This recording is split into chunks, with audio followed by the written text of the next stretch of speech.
Sveitarstjórnin í Ölfusi íhugar að grípa til aðgerða sem myndu setja Hellisheiðar og Hverahlíðarvirkjanir í uppnám.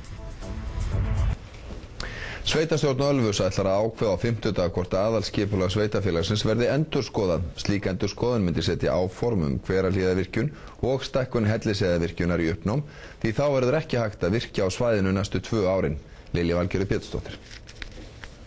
Stjórn Orkuveitu Reykjavíkur samþykkti einróma í síðustu viku að hætta undirbúningi Bitruvirkjunar á Hellisheiði og fresta öllum frekari framkvæmdum á svæðinu. Þetta var ákveðið eftir að skipulagsstofnun lagðist í áliti gegn virkjuninni.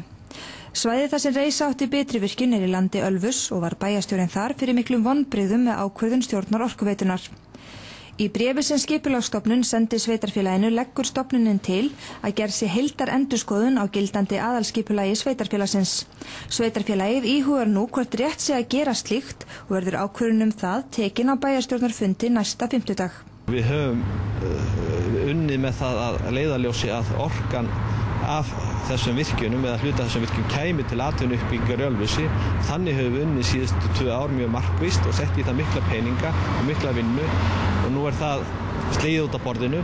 Þannig að við bara verðum að taka okkar mál upp á nýtt og skoða þau alveg frá heilsin, alveg frá grunni. Ef ákveðið verður að endurskoða aðalskipulagið setur það áform Orkuveitunar Hverahlíðarvirkjun og stækkun Hellisheiðarvirkjunar í uppnám. Ef það verður ekki farið í heildarendurskoðun á skipulaginu þá er það nú bara svona 2 mánaðar prósess eftir í því. En ef við tökum allt aðalskipulagið þá er það svona kannski 2 ára prósess. Og myndi stækkun Hellisheiðarvirkjunar og Hverahlíðarvirkjun bíða á meðan.